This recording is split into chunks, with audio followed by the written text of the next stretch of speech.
आज हम पढ़ेंगे भागवत गीता। भागवत गीता के प्रथम अध्याय। त्वमेव माता च पिता त्वमेव बंधु च सखा त्वमेव विद्या द्रविणं त्वमेव सर्वं मम देव देवो।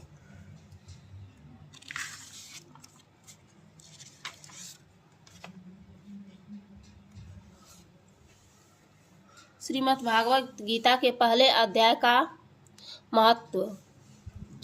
श्री पार्वती जी ने कहा, भगवान आप सब तत्वों के ज्ञाता हैं। आपकी कृपा से मुझे श्री विष्णु संबंधी नाना प्रकार के धर्म सुनने को मिले, जो समस्त लोक का उद्धार करने वाला है। देवेश, अब मैं गीता का महत्व सुनना चाहती हूँ, जिसका श्रवण करने से श्री हरि में भक्ति बढ़ती है। श्री महादेव जी बोले, जिनका श्री विग्रह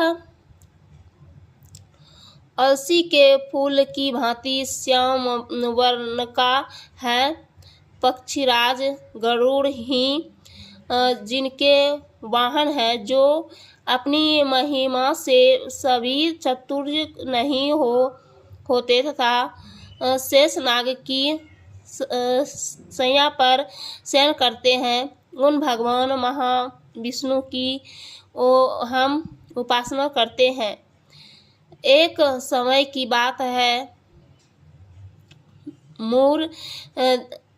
मूर दैत्य के नाशक भगवान विष्णु शेषनाग के रमणीय आसन पर सुखपूर्वक विराजमान थे। उस समय समस्त लोगों को आनंद देने वाली भगवती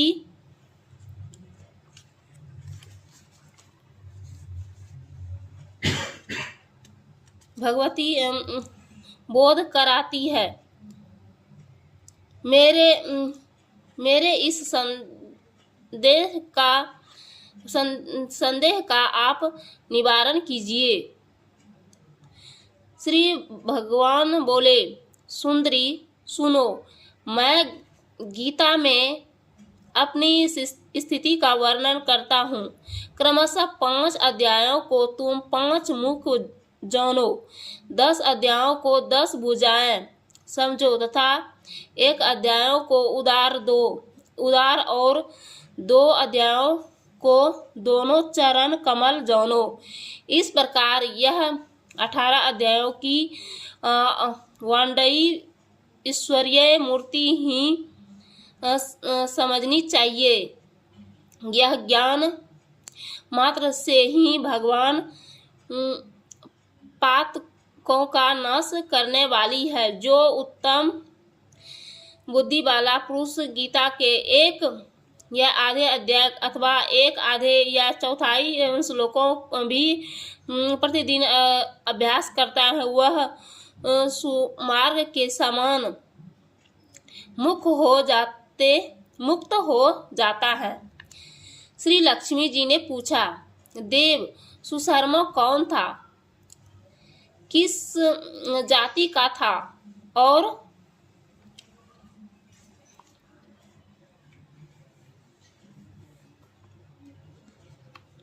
किस कारण से उसकी मुक्ति हुई? श्री भगवान बोले, प्रिय, सुशर्मा बड़ी खोटी बुद्धि का मनुष्य था। पापियों का तो वह शिरोमणि ही था। उनका जन्म वैदिक ज्ञान से शून्य एवं क्रूरतापूर्वक कर्म करने वाले ब्राह्मणों के कुल में हुआ था। वह न ध्यान करता था, न जप, न होम करता था, न अतिथियों का सत्कार। वह लंपट होने के कारण सदा विषयों के सेवन ही आसक्त रहता था। हल जोतता और पत्ते बेचकर जीविका चलाता था। उसे मदिरा पीने का व्यसन था तथा वह मांस भी खाया करता था। इस प्रकार उसने अपने जीवन का दीर्घकाल व्यतीत कर दिया। एक दिन मुंड बुद्धि सुशर्मा पत्ते लाने के लिए किसी ऋषि की वाटिका में घुस रहा था। इसी बीच में काल रूपधारी काले सांप उसे डस लिया। सुशर्मा की मृत्यु हो गई। तदंतर वह अनेक नरकों जा वहां की यातनाएं भोगकर मृत्युलोक में लौट आया और वहां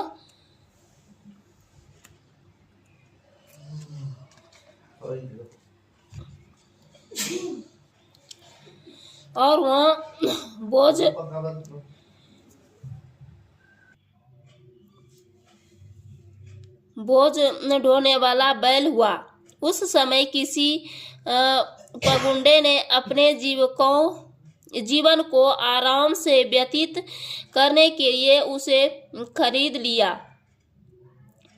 बैल ने अपनी पीठ पर पगुंड का भार ढोते हुए बड़े कष्ट से 7-8 वर्ष बिताए। एक दिन पगुंडे ने किसी ऊंचे स्थान पर बहुत देर तक बड़ी तेज के साथ उस बैलों को घुमाया।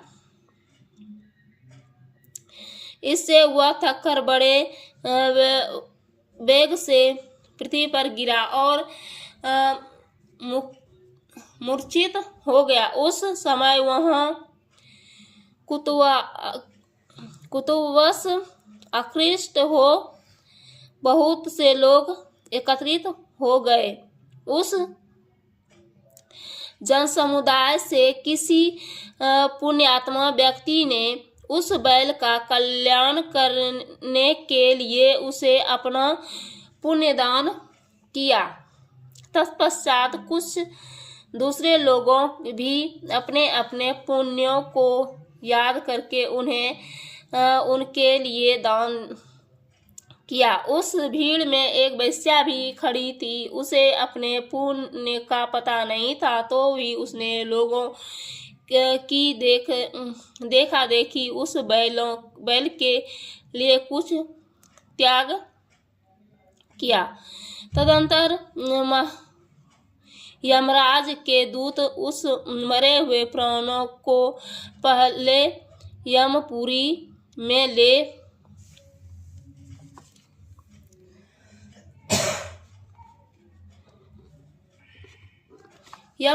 ले गए। वहां यह विचार कर कि यह वैश्या के लिए हुए पुण्य से पुण्यवान हो गया है, उसे छोड़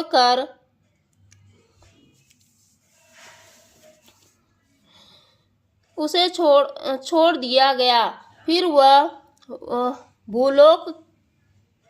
भूलोक में आकर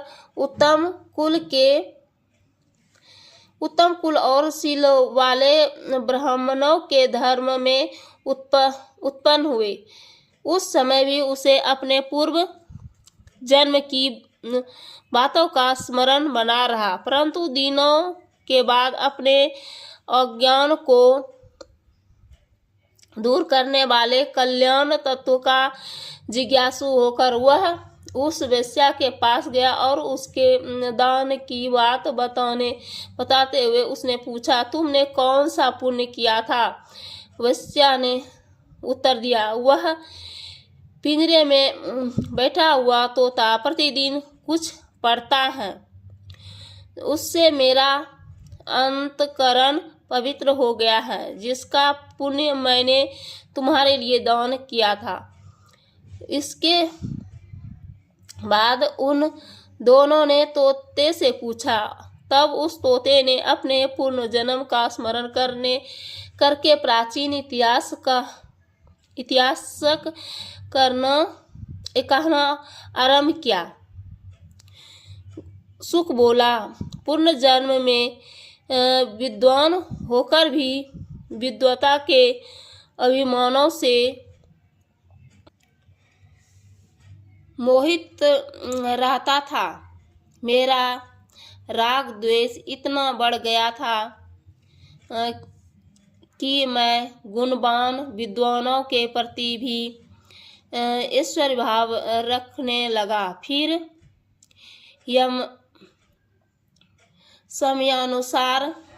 समयानुसार मेरी मृत्यु हो गई और मैं अनेकों गृत लोकों में भटकता फिरा। उनके बाद इस लोकों में आया सुदृढ़ की अत्यंत निंदा करने के कारण तोते के कुल में जन्म हुआ। पापी होने के कारण छोटी अवस्थाओं में ही मेरा माता पिता से वियोग हो गया। एक दिन मैं ग्रीष्म ऋतु में तपे हुए मार्ग पर पड़ा था। वहाँ से कुछ श्रेष्ठ मुनि मुझे उठा लाए और महात्माओं के आश्रम के भीतर एक पिंजरे में उन्होंने मुझे डाल दिया। वही मुझे पढ़ाया गया। ऋषियों के बालक बड़े आदर के साथ गीता के प्रथम अध्याय की आवृत्ति करते थे। उन्हीं से सुनकर मैं भी बार बार पाठ करने लगा। इसी बीच में एक चोरी करने वाले बहेलिया ने मुझे वहाँ से चुरा लिया। तत्पश्चात उस देवी ने मुझे खरीद लिया। यही मेरा वृत्तांत है जिससे मैंने आप लोगों से बता दिया। पूर्व काल में मैंने इस प्रथम अध्याय का अभ्यास किया था, जिससे मैंने अपने पापों को दूर किया है। फिर उसी से इस वैश्य का भी अंतःकरण शुद्ध हुआ है और उसी के पुण्य से द्वेज श्रेष्ठ शर्मा भी पाप मुक्त हुए हैं। इस प्रकार परस्पर वार्तालाप और गीता के प्रथम अध्याय के महत्व की प्रशंसा करके वे तीनों निरंतर अपने अपने घर पर गीता का अभ्यास करने लगे। फिर ज्ञान प्राप्त करके वे मुक्त हो गए। इसलिए जो गीता के प्रथम अध्याय पढ़ता है, सुनता है तथा अभ्यास करता है, उसे इस भव सागरों को पार करने में कोई कठिनाई नहीं होती। बोलिए भागवत गीता की जय।